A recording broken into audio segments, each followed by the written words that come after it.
Le Mac d'Esther, c'est l'actualité du parc technologique de Limoges avec Mission Startup qui accompagne les entreprises en plein développement, une matinée réseaux sociaux proposée à Esther et une nouvelle ligne de production pour le CTTC, le Centre de transfert de technologie céramique. La céramique, c'est en fait beaucoup des recettes de cuisine et on a aujourd'hui un produit qui marche, mais en fait on ne sait pas pourquoi il marche. Le Mac d'Esther, c'est parti.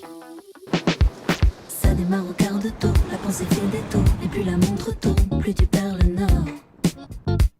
Le CTTC est une structure de transfert spécialisée sur les matériaux céramiques et leurs procédés de mise en forme de tout type. Le CTTC est la passerelle entre la recherche académique, travaillant sur des sujets amont pour ensuite maturer des technologies, et de l'autre côté, l'industrie qui est le réceptacle naturel de ces technologies maturées. Alors on a la chance ici d'avoir des équipements qui vont de l'échelle paillasse laboratoire jusqu'à l'échelle industrielle, en passant par du semi-industriel, puisque on doit travailler sur ce que l'on appelle de la montée d'échelle et aboutir à des lignes pilotes concrètement transférables dans les entreprises.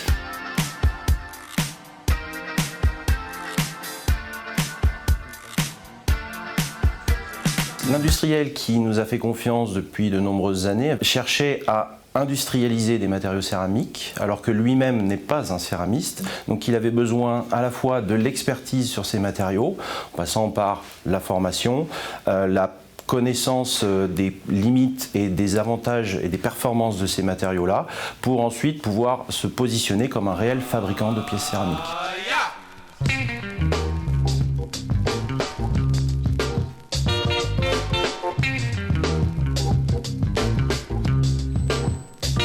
L'extrémité ici, c'est la petite pièce en gris qu'on voit ici, qui permet de faire fonctionner la bougie dans des conditions qu'on ne pourrait pas atteindre la bougie standard, on va dire la bougie automobile.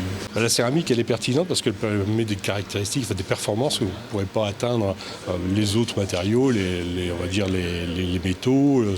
On a des performances de pression, température, et aussi on rajoute bien entendu la vibration, on est sur un moteur. Nous on fait des bougies pour l'aéronautique, donc notamment pour le moteur M88 du Rafale, donc un élément clé pour l'indépendance de l'industrie aéronautique. Jusqu'à présent on ne maîtrisait pas sur le sol national cette fabrication de céramique. On s'est posé toutes ces questions de réintégration de la capacité de production en France et qu'on a eu la collaboration avec le CTTC pour faire le transfert de technologie, se réapproprier la techno et être capable de maîtriser le process de production. La céramique, c'est en fait beaucoup des recettes de cuisine et on a aujourd'hui un produit qui marche, mais en fait on ne sait pas pourquoi il marche.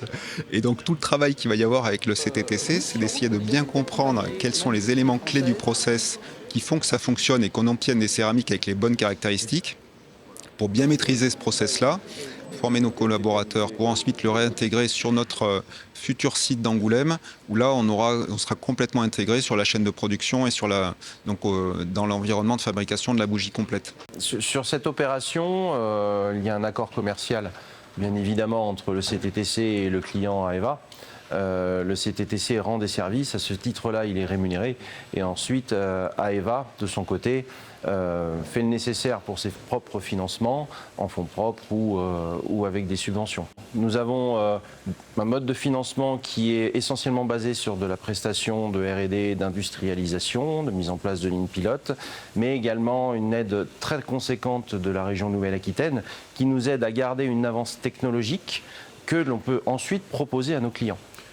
Alors, elle ne se fait pas sans la région et les autres collectivités locales, elle ne se fait pas non plus sans deux choses.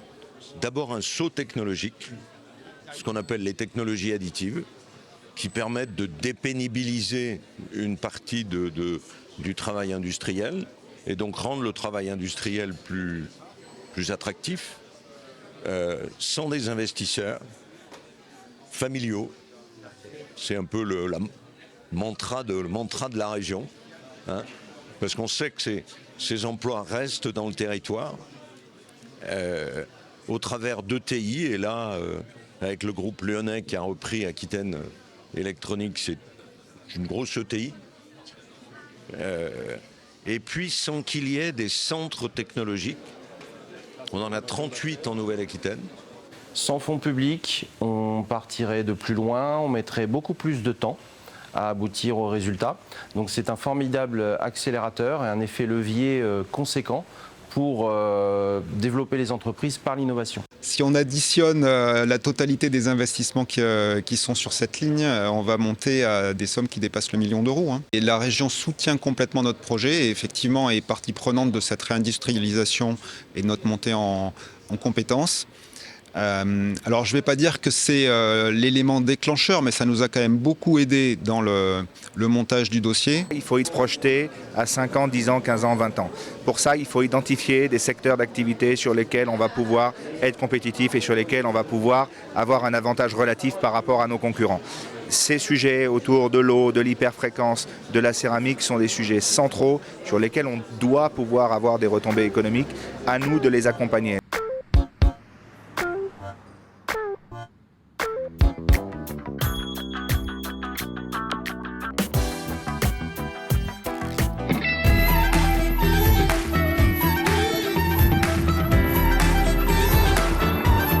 Pas de calinothérapie à la mission Start-up d'Ester Technopole. Le service rendu est pratique, concret et technique avant tout. Près de 25 sociétés nées récemment bénéficient des ressources proposées. Transparent, oui. Cassant, tranchant, jamais. Ce que j'attends d'eux, c'est qu'ils me donnent un maximum de choses pour que je puisse avancer avec eux et développer avec eux. Si je ne suis pas transparent, c'est sûr que ça ne fonctionne pas. Et de la même manière, si je suis cassant ou tranchant, ils ne vont pas s'ouvrir et il va manquer des informations pour bien travailler. Par essence, les startups sont très différentes les unes des autres. Limoujotte, par exemple, excelle dans la communication digitale locale. Par l'intermédiaire des réseaux sociaux, on a créé une communauté qui s'étend de plus en plus. On a toujours besoin d'être accompagné, que ce soit avant ou après création d'entreprise. Et aujourd'hui, cette mission startup que propose Ester me permet d'avoir accès à de nouveaux outils. C'est-à-dire qu'à chaque fois, il nous manque des éléments pour avancer. Et avant, c'était le branding, aujourd'hui, c'est le trending. Et demain, ce sera certainement autre chose. Dans un tout autre secteur, Hermem, ce qui s'adresse à l'international, est également accompagné. On n'est pas forcément une start-up, mais on est plus une scale-up. C'est-à-dire que on a des ambitions qui sont assez importantes et on a un potentiel de croissance qui est énorme. Votre secteur d'activité, c'est la microélectronique ? Oui, secteur d'avenir qui fait beaucoup parler en ce moment, justement à cause des pénuries de semi-conducteurs, avec des enjeux de souveraineté assez forts. On travaille avec des startups, généralement, on est assez généraliste. On a une base technique assez forte. C'est pour ça qu'on est capable d'apprécier certaines parties. Et après, là, quand on ne sait pas les apprécier, il faut aussi dire qu'on ne sait pas les apprécier et aller chercher les spécialistes ou les experts qui pourront nous épauler à travailler sur l'accompagnement. Mais généralement, c'est parce qu'on a la capacité d'évaluer des business plutôt que des technologies. Alors, dans certains cas, on est obligé d'évaluer la technologie. Et le domaine de l'accompagnement le plus chatouilleux est bien celui du financement. Parler de la dette avec une entreprise, c'est extraordinairement dur. Et pour la peine, c'est pas moi qui vais contracter le prêt et je vais pas leur prendre la main pour aller voir un banquier. Donc finalement, c'est aussi de dédramatiser certaines situations. Pour financer son développement, Hermem se lance une levée de fonds de 4 millions d'euros. Le marché du commutateur, c'est un marché qui est énorme, qui fait plus de 20 milliards d'euros de chiffre d'affaires par an.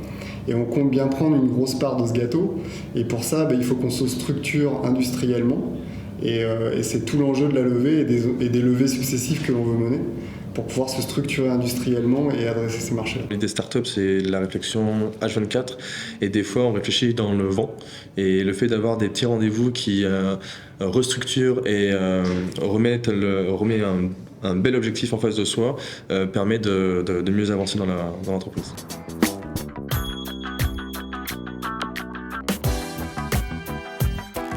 À l'initiative de la délégation d'Ester, une matinée consacrée aux médias sociaux a été proposée. Un public hétérogène, en âge et en métier, constituait l'audience des intervenants. L'écosystème Facebook, on peut discuter, on peut partager des photos, on peut partager des vidéos. En fait, ils font tout pour cloisonner Internet et faire en sorte qu'on y passe le plus de temps possible.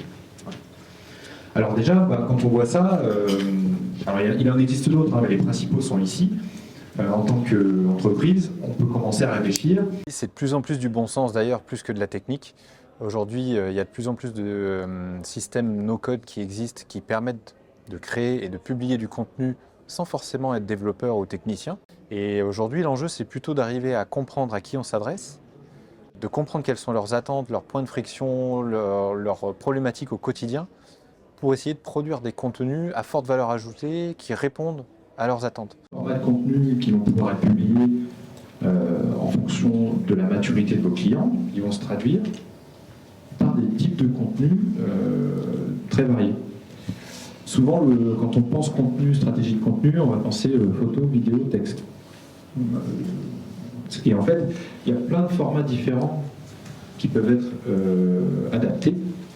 Et la question qu'il faut se poser, c'est à qui je m'adresse. En plus des conférences, des ateliers B2B étaient au programme pour une consultation particulière. Que là, pour l'ouverture de la pêche, typiquement, on a fait donc une petite vidéo avec mon époux.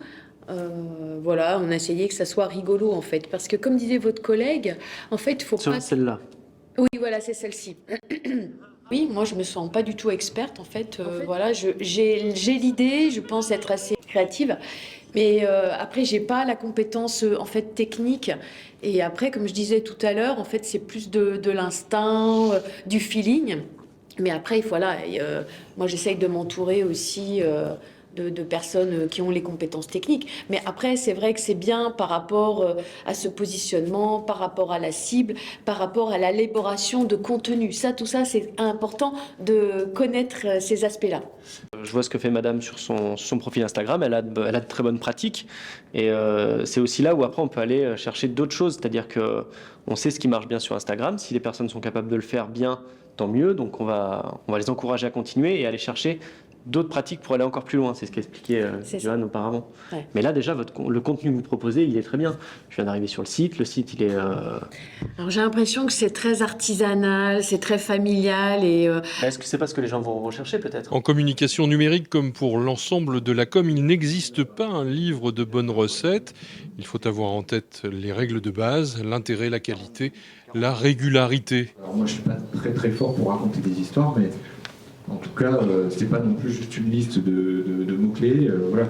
En fait, c'est avoir du contenu de bonne qualité, publier régulièrement avec un volume suffisant. Et ce contenu, en fait, on doit le publier en gardant à l'esprit qu'on le publie à destination de nos utilisateurs, de nos clients finaux. Et il faut avoir en tête qu'on doit essayer de les éduquer au maximum et pas forcément essayer toujours de leur vendre des choses, mais d'abord les éduquer, leur rendre service. Et après, leur faire passer des messages commerciaux dans ce contexte où on a créé de la valeur grâce à nos contenus. Le Mac d'Esther, c'est déjà fini. Rendez-vous dans un mois.